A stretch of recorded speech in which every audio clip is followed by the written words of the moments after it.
Olá, bem-vindos à Igreja no Mundo, o programa da Fundação AIS, a ajuda à Igreja que sofre aqui na sua televisão. Eu sou o Paulo Aido e é sempre um privilégio saber que posso contar com a sua companhia aí desse lado ao longo dos próximos 50 minutos. De fato, no dia 30 de dezembro houve sim a invasão dos malfeitores no distrito de Muidumbe, em duas aldeias, e eles invadiram e começaram a queimar casas, e houve o combate com a força local. Frei Boaventura, do Instituto da Fraternidade dos Pobres de Jesus, está a descrever ao telefone para a Fundação AIS como é que foi o ataque no final do ano em duas aldeias em Cabo Delgado, em Moçambique. Poderia ter sido, de facto, apenas mais um ataque terrorista nesta região, mas esta notícia galgou depressa para as primeiras páginas dos jornais e das agências de informação porque o ISIS, ou seja, o grupo jihadista Estado Islâmico, reivindicou esta ação dizendo que se tratou de um ataque a aldeias cristãs. A mensagem deste missionário em Cabo Delgado é importante, como outras que vamos passar por aqui ao longo desta hora, pois ajudam-nos a recentrar a nossa atenção em alguns dos principais desafios que o mundo vai enfrentar neste ano que está agora a começar. Para nos falar deste ataque em Moçambique e também, claro, de todas as outras notícias que estão de alguma forma a marcar a atualidade, vamos ter connosco a diretora da Fundação AIS em Portugal, a Catarina Martins de Betancourt. Olá, Catarina. Olá, Paulo, e olá também a todos os nossos telespectadores. Mas não é possível começar este programa em que regressamos de alguma forma ao formato normal, depois de 3 especiais de Natal, sem falar, obviamente, do Papa Emérito que nos deixou no último dia de 2022.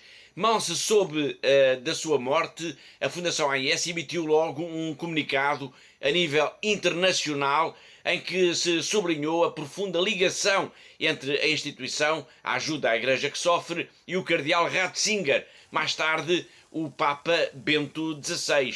É de facto com profundo pesar e também com uma enorme gratidão que a Fundação AIS soube desta notícia do falecimento do Papa Emérito. Portanto, nesse comunicado que fizemos, como o Paulo referiu logo e que publicámos logo na manhã de sábado, dia 31 de dezembro, portanto, o cardeal Mauro Piacenza diz que é o presidente internacional da Fundação AIS, diz que de facto Bento XVI foi um grande amigo da Fundação, um amigo excepcional, deu sempre o seu apoio à AIS e lembrou também, inclusivamente, que a sua primeira encíclica, Deus Caritas Est, abordou de facto este tema da caridade, que é, como sabemos e como os nossos telespectadores também tão bem sabem, que é de facto o núcleo vital da nossa instituição. Mas a ligação de Bento XVI à Fundação AIS vai mais longe. Podemos quase dizer que ele foi um verdadeiro embaixador da causa dos cristãos perseguidos. Podemos dizer que sim, Paulo, porque durante as suas viagens que fez ao estrangeiro, o Papa Bento XVI conheceu a dedicação da Fundação ao serviço dos cristãos perseguidos e dos cristãos mais necessitados no mundo. Portanto, durante muitos anos, o cardeal Ratzinger acompanhou de uma forma muito próxima o nosso trabalho, da nossa organização, e foi ele, já como Papa Bento XVI, que em 2011 levou levou o estatuto da AIS à Fundação Pontifícia.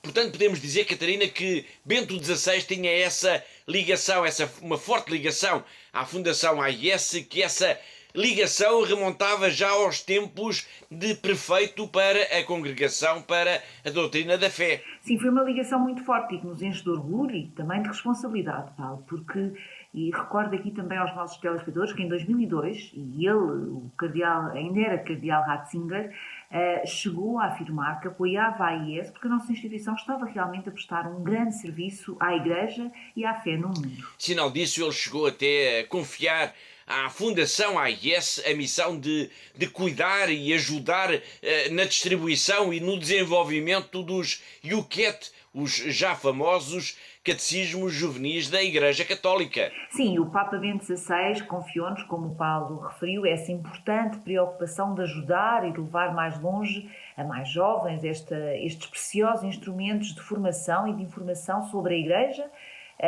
que são os Yucat.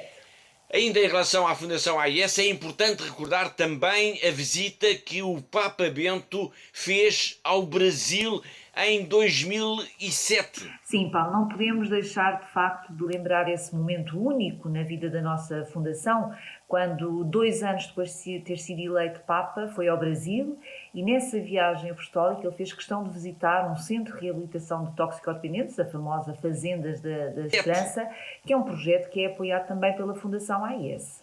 Muito bem, vamos continuar a falar do Papa Emérito e da sua ligação à Fundação AIS, mas agora vamos ao encontro de um jovem, então uma criança, o João Vítor Almeida, que nesse dia 12 de maio de 2007 foi abraçado por Bento XVI, um registro que encontramos nos arquivos da TV Canção Nova sobre essa viagem memorável que ele fez ao Brasil. No Brasil, a única passagem do Pontífice em 2007 deixou boas recordações. As memórias desse momento continuam, como esse abraço eternizado nas lembranças e nessa imagem. O gesto de aconchegar nos braços 5 crianças aconteceu no dia em que ele passou pela Fazenda Esperança, unidade terapêutica que cuida de dependentes químicos em Guaratinguetá, interior de São Paulo. João Vítor, na época com 6 anos, foi uma das crianças que recebeu o abraço do Papa. Hoje, com 11 anos, ele conta o que se recorda daquele momento. Eu chorei, eu fiquei nervoso um pouco. Recebemos a Bíblia, abraçamos, já descemos. Foi legal, foi emocionante. Frei Hans, fundador da instituição, lembra que na ocasião o Papa rompeu os protocolos e caminhou no meio da multidão, sentindo de perto a alegria e a fé dos brasileiros. Escutamos João Vítor Almeida, que quando Bento XVI visitou a Fazenda da Esperança no Brasil, projeto apoiado pela Fundação AIS, ele tinha apenas 6 anos de idade. Mas neste registro de memórias sobre o Papa Emérito, que nos deixou no último dia do ano passado, é necessário lembrar pelo menos mais 2 momentos, quando em Fátima, na visita a Portugal, em maio de 2010, ele recebeu a Fundação AIS através precisamente da Catarina, a diretora do Secretariado Português, e depois, no ano seguinte, já em Roma, quando faria uma saudação especial a um grupo de peregrinos portugueses da AIS. É verdade, Paulo, isso são de facto 2 momentos memoráveis para a Fundação AIS aqui em Portugal. Portanto, eu cumprimentei o Santo Padre em Fátima, num encontro com os responsáveis das organizações da Pastoral Social e depois, no ano seguinte, como o Paulo acabou de recordar, Bento XVI também cumprimentou um grupo de benfeitores e amigos da Fundação AIS, eram 51 benfeitores e amigos da Fundação AIS, que deslocou a Roma para participar nas cerimónias de beatificação do Papa João Paulo II. Foi na audiência geral no Vaticano, a 4 de maio, e que o Papa Bento XVI saudou cordialmente todos os benfeitores de língua portuguesa, destacando entre todos o grupo da ajuda à Igreja que sofre, vindo de Portugal, e oferecendo-lhes as suas orações e também a sua bênção, claro. E por falar em oferecer, a Fundação AIS tem uma pequena oferta sobre Bento XVI. Trata-se de um livro, O Papa e o Mendigo, com pensamentos de Joseph Ratzinger e também do fundador da AIS. Catarina, quem desejar receber este livro, o que é que tem de fazer? É muito simples, Paulo. Basta entrar em contato connosco, o número de telefone está neste momento a passar em rodapé, e dizer a morada. Portanto, é uma oferta que temos, que é um livro com alguns pensamentos do Papa Bento XVI, e pedimos apenas um valor para os portos de envio. É apenas isso, e por isso o desafio quem nos está a ver neste momento para nos ligar e dizer que quer ficar com esta recordação do Papa Bento XVI. recordámos Bento XVI, que faleceu no último dia do ano, logo depois do Natal. E agora vamos falar do Natal, pois recebemos por estes dias, como imaginarão, diversas mensagens que queremos também partilhar com os nossos telespectadores. Apesar de estarem focadas no Natal, todas estas mensagens têm um significado muito mais amplo. É o caso, por exemplo, da mensagem enviada por Thomas Hein Geldern, o presidente executivo internacional da Fundação AIS, que fez questão de recordar todas as pessoas, todos os que sofrem na guerra, que passam fome e frio. Uma mensagem, Catarina, que nos leva logo a pensar na Ucrânia. É verdade, Paulo, mas não só. Portanto, na mensagem de Natal enviada para todos os secretariados da Fundação AIS espalhados pelo mundo, Thomas Hein Geldern fez questão de lembrar as populações que vivem neste momento em países onde há sofrimento, nomeadamente por causa da guerra, como é de facto o caso da Ucrânia, mas também da violência causada por causa do terrorismo islâmico. Portanto, o nosso Presidente fala de diversos países que estão no centro das preocupações da Fundação AIS, lembrando, para além da Ucrânia, lembrando também o Líbano, a Síria, a Nicarágua, a Nigéria e também o Burkina Faso. Mas, Paulo, e como os nossos telespectadores tão bem sabem, infelizmente são apenas alguns dos exemplos dos países que estão neste momento a passar por tantas dificuldades. Sim, infelizmente são muitos mais. Aliás, basta seguir aqui os nossos programas para se ter uma noção disso. São, de facto, dezenas de países onde vivem milhões de pessoas que precisam de ajuda, que precisam da nossa solidariedade. Vamos então escutar as palavras de Thomas Hein Geldern, o presidente executivo internacional da Fundação AIS, nesta mensagem de Natal para todos os benfeitores e amigos da instituição em todo o mundo.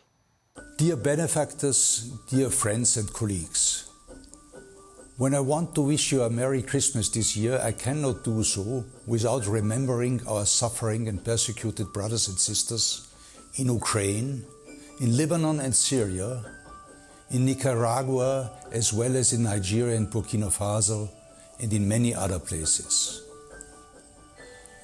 Let us respond to the call of the Holy Father and celebrate this year Christmas as a feast of joy and consolation, and with peace with our Lord, and keeping in our heart our fellow human beings who are suffering by the war, who are starving, and who are freezing.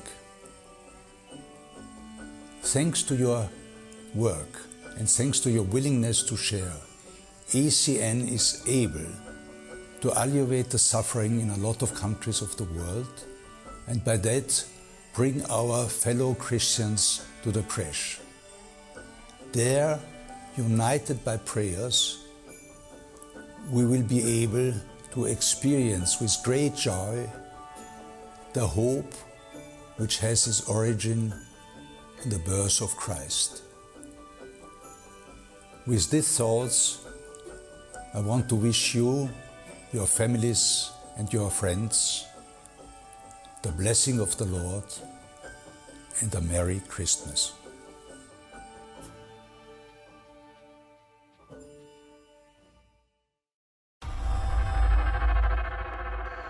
Continuando com mensagens que recebemos pelo Natal e continuando também focados nestes países que o presidente da Fundação AIS referiu como estando no centro das nossas inquietações, vamos agora até à Ucrânia.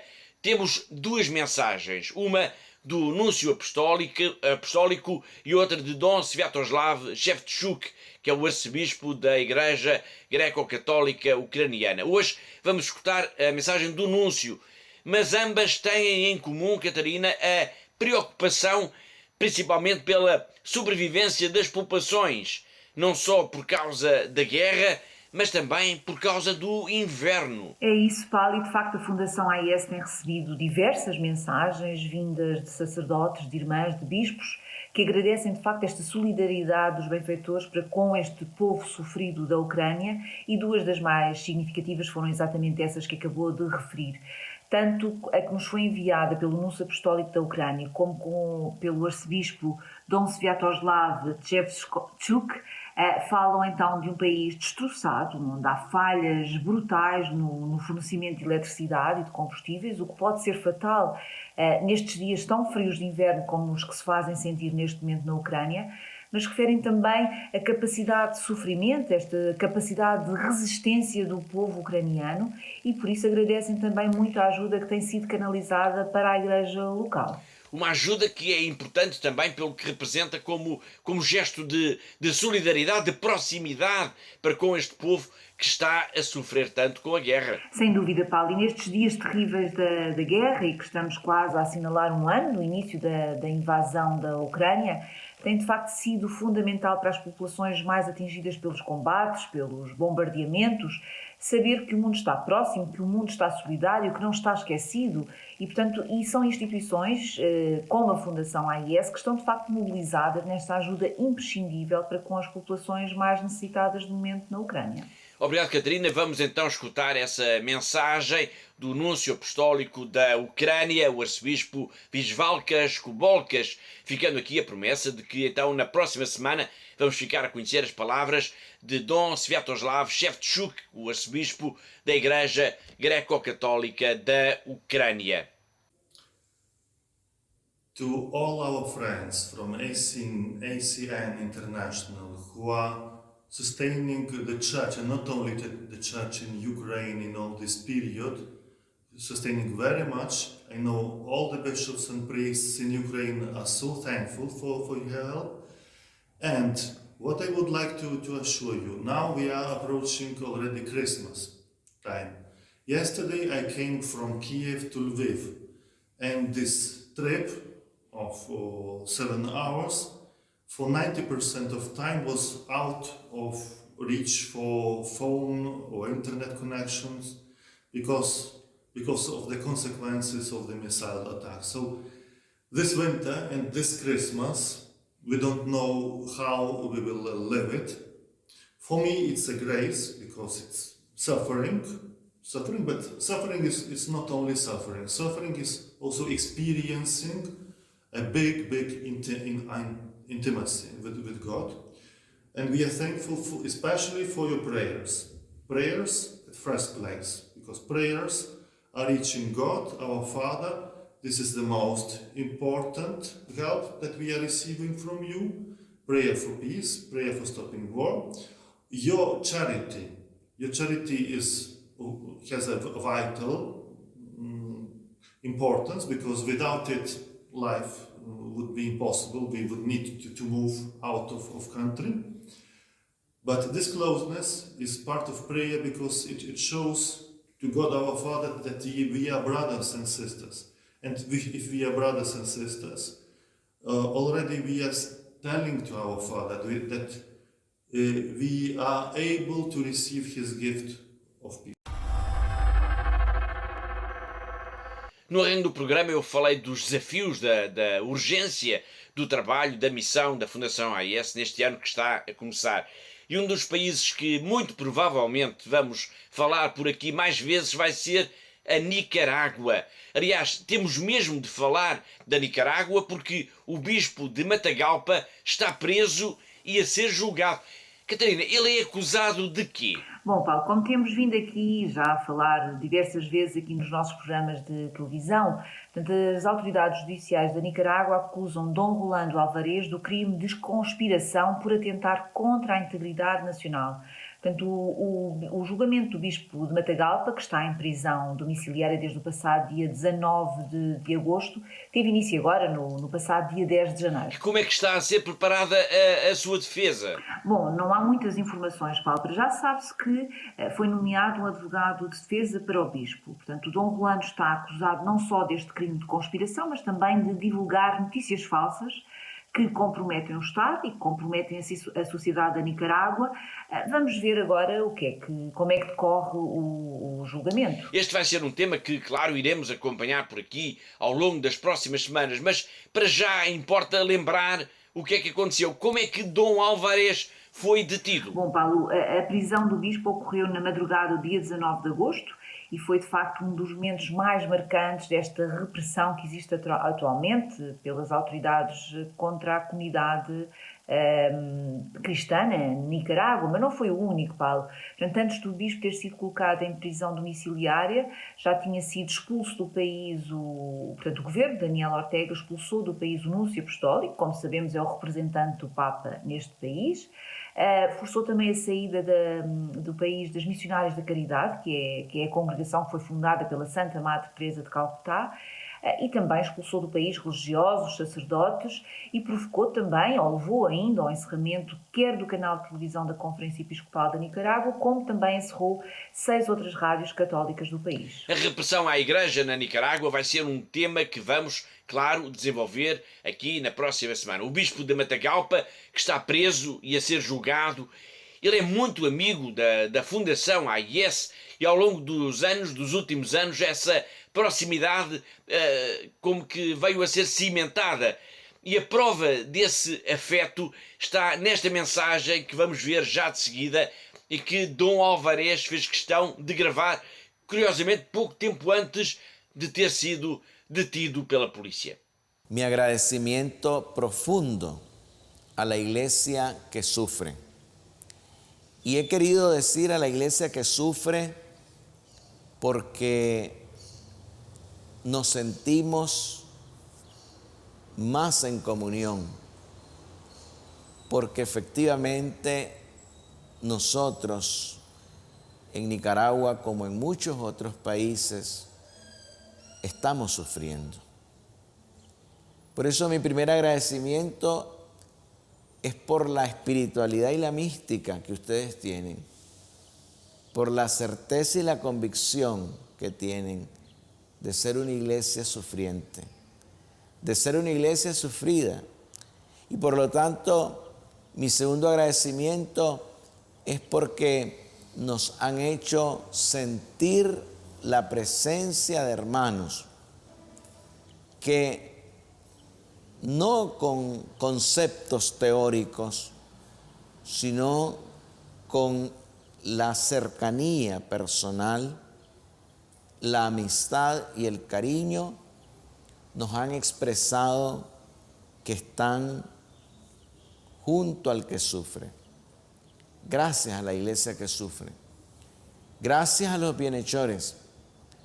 Tengo que decirles que personalmente, como obispo de Matagalpa, he logrado, gracias a Dios, una muy bonita amistad con todos estos hermanos que trabajan en la iglesia que sufre o la iglesia necesitada.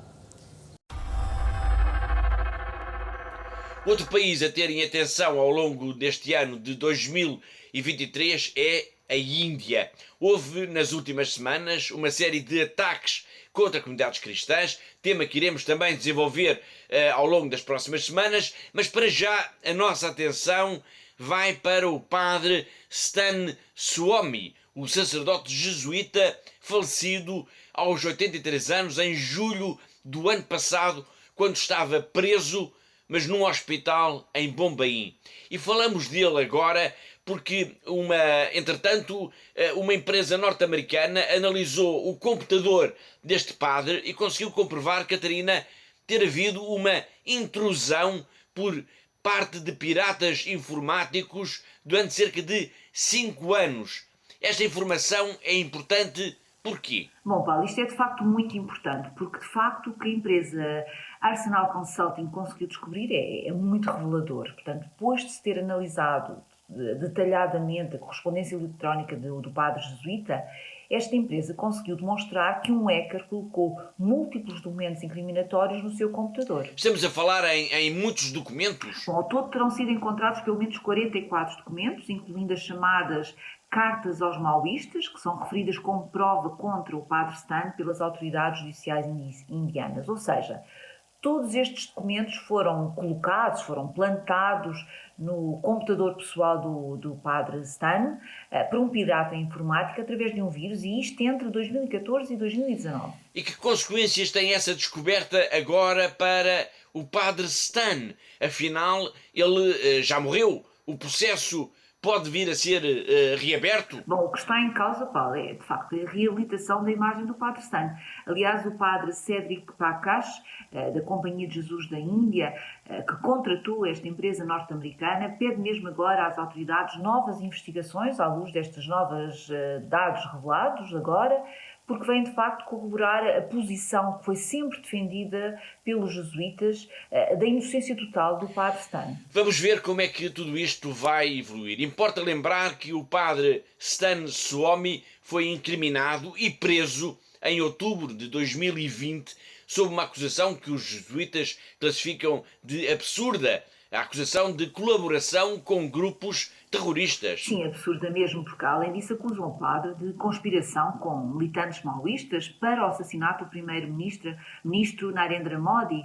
A verdade é que, por causa destas acusações, o padre Stan acabou por morrer sob custódia aos 83 anos de idade, triste e enfraquecido por uma longa e injusta prisão. Este caso foi denunciado também, e importa lembrá-lo, Catarina, pelo presidente internacional da Fundação AIS. Ele falou desta situação como que de se tratar de uma injustiça flagrante a alguém que procurou apenas ajudar as populações mais pobres da Índia. E precisamente, Paulo, quando o padre Stan foi preso, Thomas Angelder, o nosso presidente executivo internacional, alertou de facto ao mundo para o facto deste caso ser apenas uma ponta do iceberg que desta criminalização dos que defendem os direitos humanos na Índia, dos que de facto procuram dar melhores condições de vida quer aos Dalits, quer também à população tribal.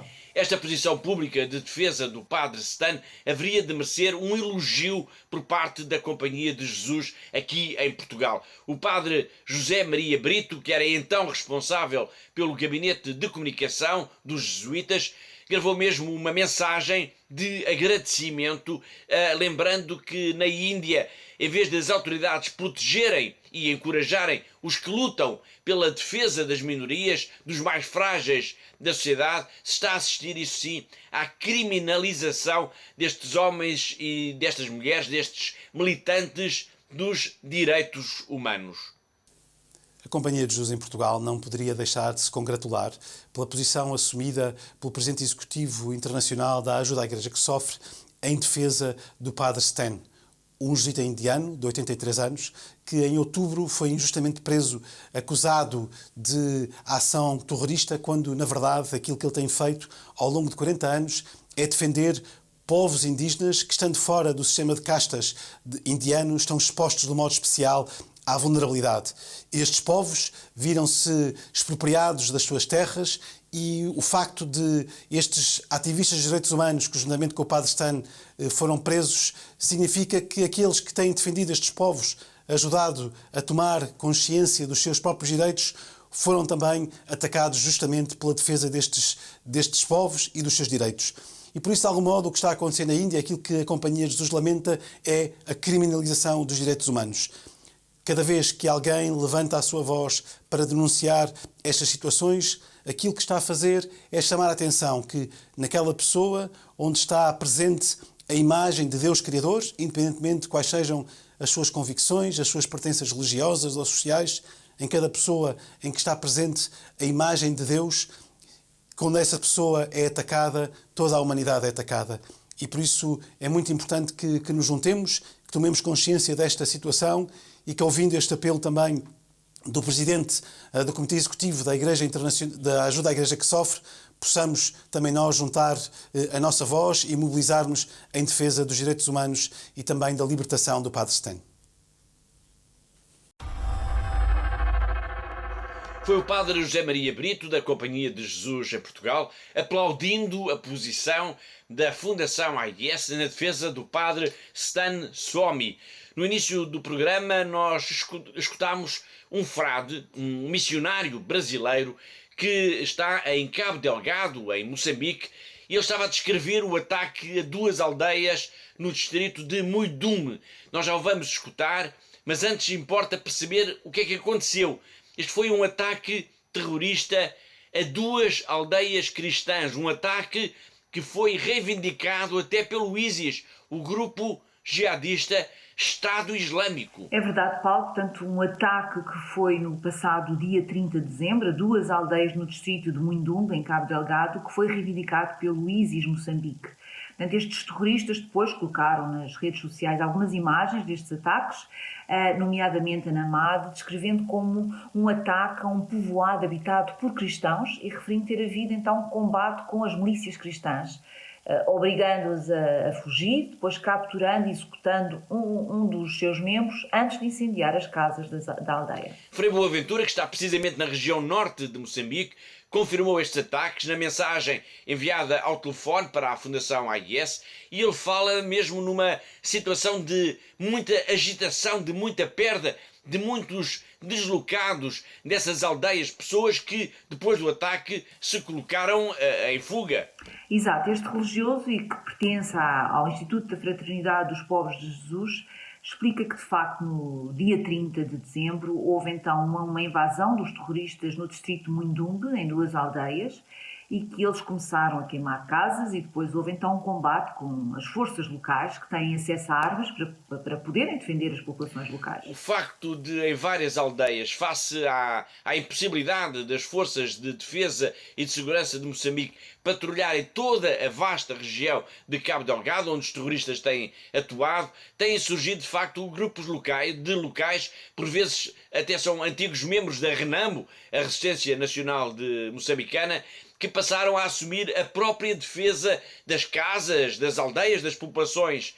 Bom, mas confirma-se que, como os terroristas reivindicaram, este foi mesmo um ataque a aldeias cristãs? Sim, Frei Boaventura explica isso e diz que a região, de facto, a região do Muindumbe, tem uma forte implantação da população cristã e que, por isso, se pode falar em aldeias cristãs. De qualquer forma, estes ataques vieram demonstrar uma vez mais que os terroristas continuam ativos e que a população não está segura e que continuam a ser uma ameaça constante às populações locais. Uma ameaça constante, sem dúvida alguma. Vamos então escutar a mensagem que Frei Boaventura enviou por telefone para a Fundação AIS em Lisboa, em que descreve o ataque terrorista a 2 aldeias na região de Muindumbe a 30 de dezembro.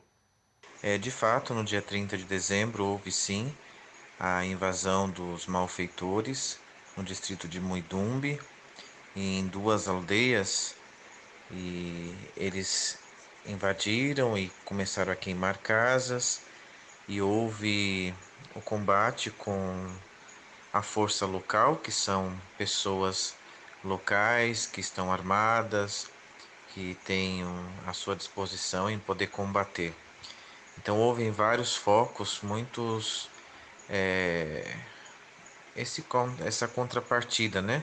Desta força local, desse combate junto com os malfeitores, e não sei dizer se confere que foram 2 mortos somente, ou houve mais, mas Muindumbe como todo é uma aldeia muito cristã, é um povo, como a região norte, grande parte era muito cristã, e Muindumbe era o centro um pouco mais forte do cristianismo. Então supõe-se que esses todos são cristãos, mas não podemos dizer enfatizar essa questão do combate com cristãos, mas até mesmo nem usar essa luta milícias cristãs, porque são forças locais e envolvem todo quanto é tipo de pessoa, talvez praticante, não praticante, católico, não católico, cristão ou não podemos dar essa tonalidade.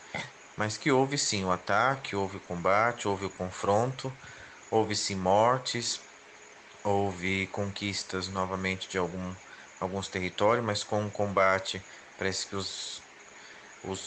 esses insurgentes recuaram um pouco quando viram o número de pessoas que ia a combater, e com certeza houveram feridos, mas não saberia quantos, e a situação é de muito agito, muita perda. Muitos se deslocaram dessas aldeias para outras aldeias e agora é um tempo chuvoso, então está uma situação delicada de acolhimento e como acolher todas essas famílias que se deslocam no tempo chuvoso, estradas complicadas, difícil acesso, e em aldeias que o povo já tinha praticamente voltado um pouco que o normal, Então se coloca o medo novamente nas pessoas, nas famílias.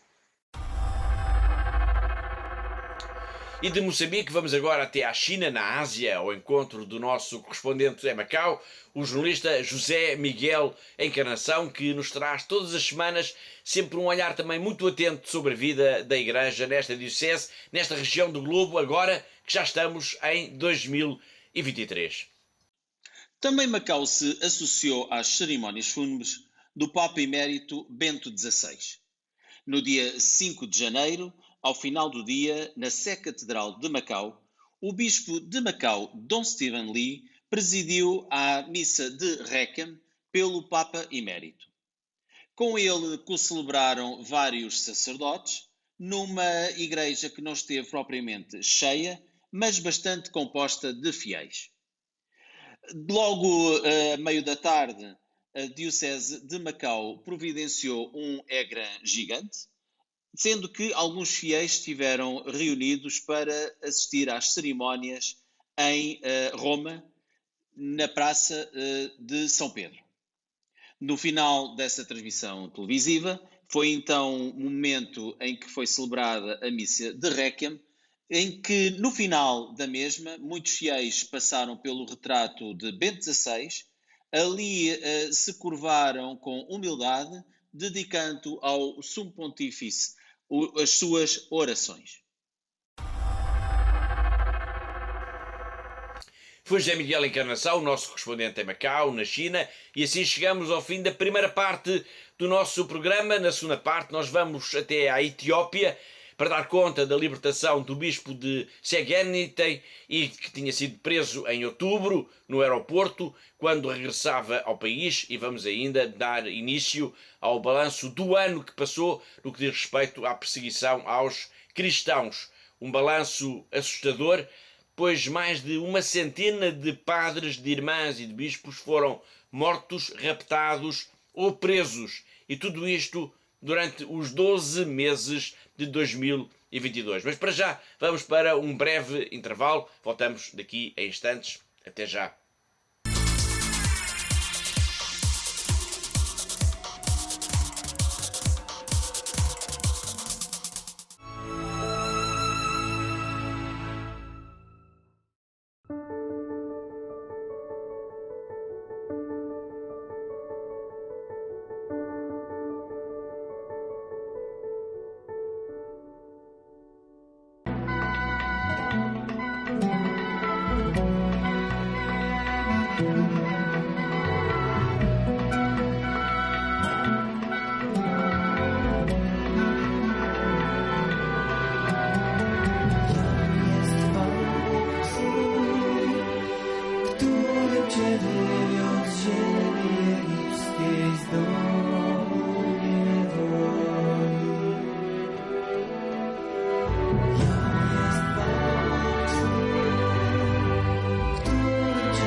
Прилетали снаряды туда каждое утро, каждый день, ночь у нас постоянно были обстрелы. Словами это не передать, как мы жили 22 дня в подвале.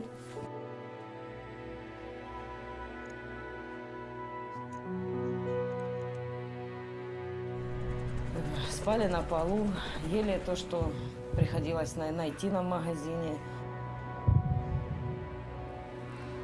Нам был этот шаг перешагнуть, просто выйти с этого бомбоубежища. Я не знаю, насколько, но мне надо было спасать своих детей, свою семью. Я взяла иконы, взяла детей, мы всех собрали и начали ту машину залазить. Нам 9 человек было. Это было настолько страх, чтобы мы этот момент, хотя бы там километра 3-4 мы проехали, чтобы нас не убило. бы с Запорожья на львовском поезде мы добрались вот сюда, да. Волонтеры нас встретили, привезли в дом паломников. Это, очень спасибо им большое, директорам и вообще этой церкви, что нас приютили, нас здесь кормят, нам здесь спокойно, мы не слышим этих взрывов. Вся наша семья уцелела, слава Богу. Самое главное, это вот мы все живы.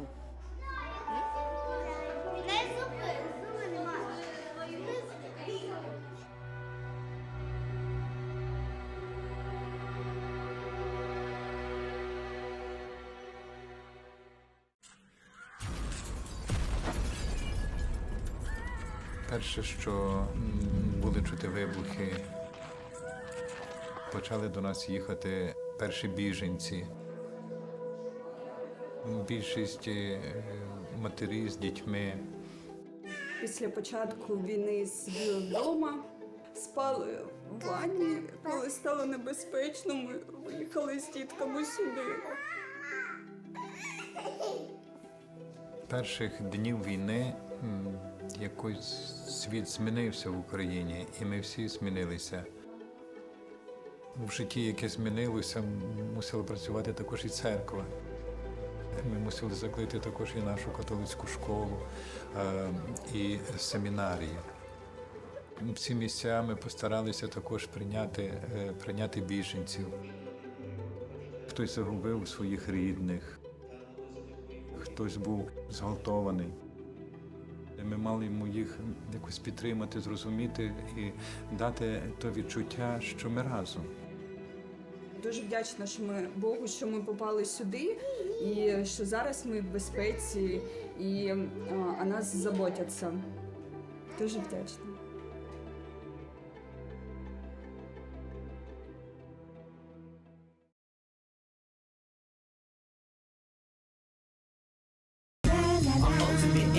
Depend on our decisions, choosing truth or not, with its power and precision to set us free, responsibly for the fullness of love to the end. Set me free, yeah. Our ultimate end will depend on our decision, my ultimate end, or not, with its power and precision to set us free, responsibly for the fullness of love to the end. Set me free, yeah.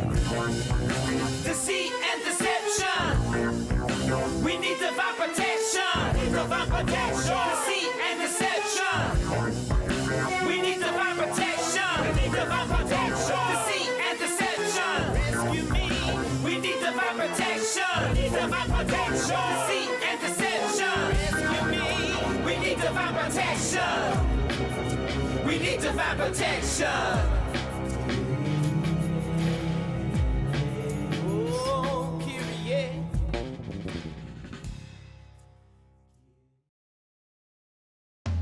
Aikona ulevi, Aikona Jezebel.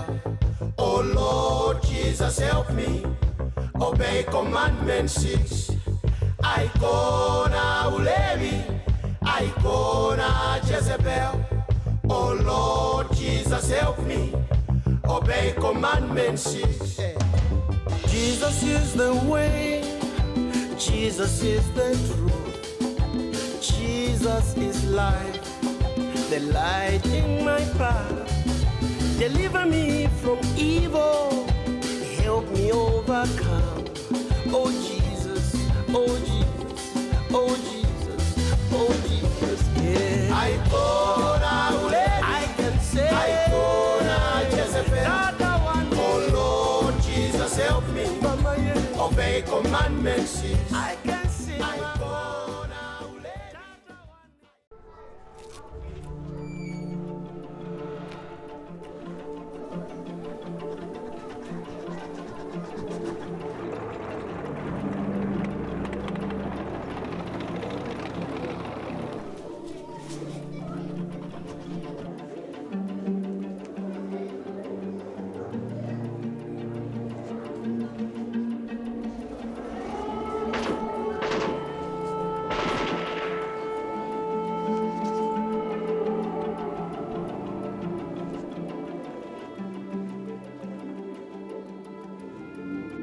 это российский танк, это украинский. Вот российский, а Россия вот так даже. Вот все, нет России, улетела Россия. Типа. Пыль полная стала. А я буду рисовать растения.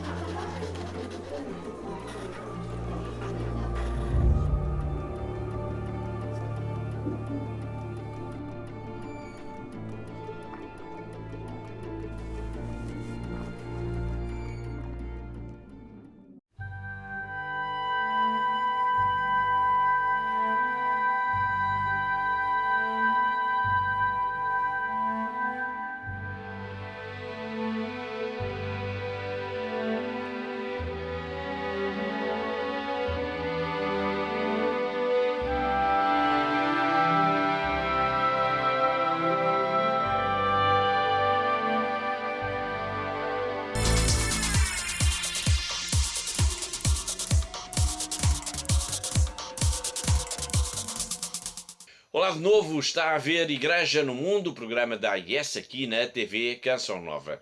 Eu sou o Paulo Aido, comigo está a Catarina Martins de Betancourt, a diretora da Fundação AIS em Portugal. E começamos esta última parte do programa com uma boa notícia. As autoridades da Eritreia libertaram Fikri Marian Agus, o bispo de Segeneti, que estava preso desde 15 de outubro. Uma notícia que foi dada em primeira mão, Catarina, pelo secretariado italiano da Fundação AIS. É verdade, Paulo. Portanto, os nossos colegas que acompanham com particular atenção tudo o que diz respeito à Eritreia, tendo em conta também que este país africano foi durante algum tempo uma colónia italiana, deram de facto esta notícia que depressa foi replicada por diversos órgãos de comunicação social.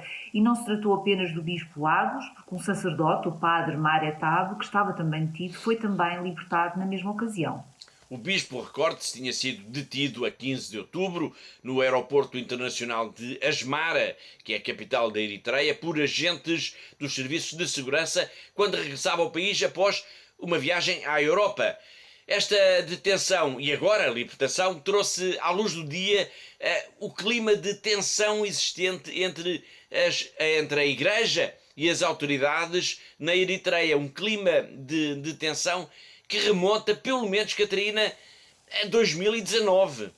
Sim, é verdade. Portanto, foi em junho de 2019 que as autoridades encerraram então 21 unidades hospitalares que eram administradas pela Igreja Católica, deixando desta forma cerca de 170 mil pessoas sem qualquer tipo de atendimento, de assistência, o que motivou também um forte protesto por parte da hierarquia da Igreja Católica.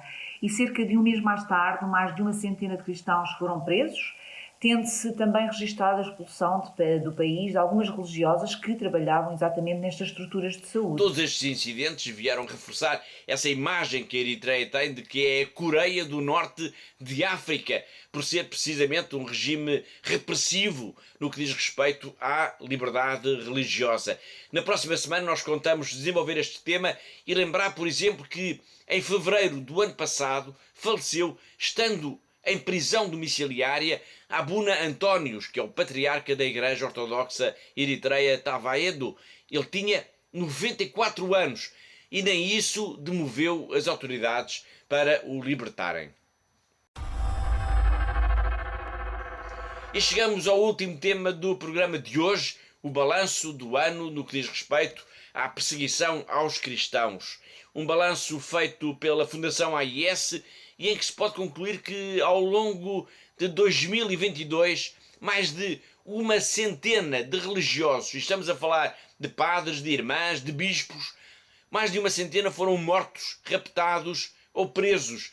Um balanço que é assustador e que nos leva a falar, Catarina, de vários países. Sim, de vários países, Paulo. Portanto, é o caso da Nigéria em África, da China na Ásia, da Nicarágua, que já falámos aqui hoje no nosso programa, na América Latina. Portanto, todos estes países estão em destaque quando se olha para o ano que agora terminou e se procura, de facto, fazer um balanço de como foi a violência para a Igreja em todo o mundo. E o balanço de Paulo, de facto, é assustador. E a contabilidade faz-se de muitas formas. Hoje vamos falar dos assassinatos dos padres e das irmãs que foram mortos ao longo dos 12 meses de 2022. Na próxima semana iremos abordar outro aspecto desta violência contra a Igreja, os raptos. Bom, mas voltando agora aos assassinatos, Durante o ano que passou, houve pelo menos, Catarina, 17 casos envolvendo sacerdotes e irmãs. Quanto aos padres, que dados temos? Bom, de acordo com os dados recolhidos pela Fundação AIS Internacional, só na Nigéria foram mortos 7 sacerdotes, 4 em exercício da sua missão da Igreja e 3 que acabariam por morrer, por serem assassinados após terem sido raptados. Portanto, em outros 2 países houve também mortes violentas a registar. Portanto, no México, 3 padres foram vítimas dos cartéis de droga que tem o país sequestrado pela crueldade e pelo medo, enquanto na parte oriental da República Democrática do Congo, 2 sacerdotes também foram baleados mortalmente durante o ano passado. Mas podemos dizer que a África liderou esta triste contabilidade, pois foi em África que, Catarina, perderam a vida também 4 das 5 religiosas assassinadas em 2022 no desempenho das suas missões. Infelizmente é verdade, Paulo, e a única exceção foi de facto para o Haiti, onde a irmã Luísa Del Horto foi morta em junho, a tiro em junho. Portanto, todos os outros casos ocorreram em países africanos. Portanto, a irmã Mary Daniel Abbott e Regina Robas estavam no Sudão do Sul em agosto, quando foram mortas. A irmã Maria de Copi, que foi assassinada na missão de Chipene, em Moçambique, em setembro. E a irmã Maria Saldiva Kutskari, que foi morta em outubro na República Democrática do Congo. Falámos dos padres e das irmãs assassinados ao longo de 2022. Na próxima semana, repito, falaremos dos raptos e depois iremos ainda abordar a questão dos responsáveis da Igreja que estão presos ou que foram expulsos ou que estão proibidos, por exemplo, de abandonar as suas paróquias. Tudo isso são formas de violência, de perseguição, de tentativa de controlo da vida da Igreja. Tudo isto são dados que foram coletados pela Fundação AIS, que em novembro do ano passado publicou mais um relatório sobre a perseguição aos cristãos. E é um trabalho que não podemos ignorar de todo. Em todo o mundo, os cristãos são perseguidos e oprimidos em mais países do que qualquer outro grupo religioso. Os sacerdotes são mortos, os fiéis são raptados, as mulheres cristãs são violadas e forçadas a negar a sua fé, as igrejas são profanadas e comunidades forçadas a fugir. Esta última edição do relatório Perseguidos e Esquecidos da Fundação Ajuda à Igreja que Sofre examina a situação em 24 países onde a instituição encontrou provas de graves violações à liberdade religiosa. Perseguidos e Esquecidos concluiu que em 75% dos países sob pesquisa do relatório, os fiéis sofreram um aumento da opressão ou perseguição durante o período em análise de setembro de 2020 a setembro de 2022. Em África, a situação dos cristãos piorou, com provas chocantes de um forte aumento da violência genocida por parte dos jihadistas e outros militantes. De acordo com uma análise independente, entre janeiro de 2021 e junho de 2022, mais de 7.600 cristãos foram mortos na Nigéria, com mais de 40 mortos quando homens armados abriram fogo na igreja de São Francisco Xavier, no estado de Ondo, durante a missa de domingo de Pentecostes. Em Moçambique, o Al-Shabaab intensificou os seus ataques indiscriminados, matando cristãos, esvaziando aldeias de maioria cristã e incendiando igrejas como parte da sua campanha de terror. No Médio Oriente, a migração contínua exacerbou a crise que ameaçava a sobrevivência de 3 das mais antigas e importantes comunidades cristãs do mundo, no Iraque, na Síria e na Palestina.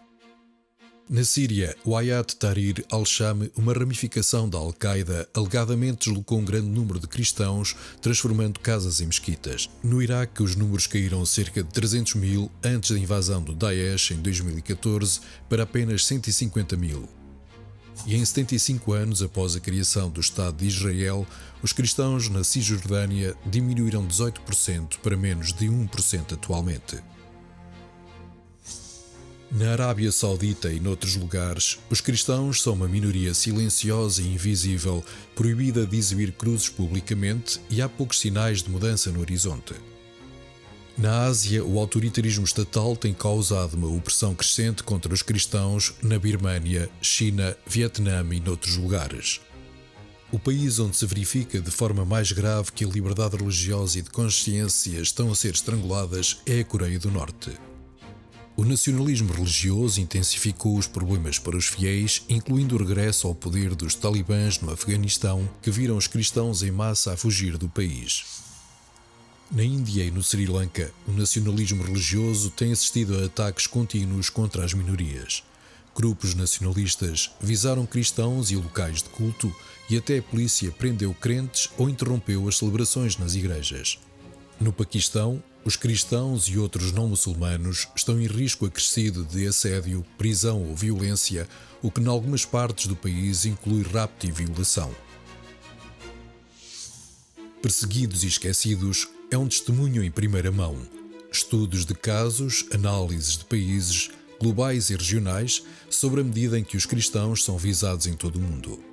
Os passos para os ajudar por parte da comunidade internacional têm sido muitas vezes demasiado escassos, demasiado tardios. O seu drama é ignorado, e é assim que em muitos países os cristãos continuam a ser perseguidos. Quebremos o silêncio e façamos tudo o que estiver ao nosso alcance para que não sejam esquecidos.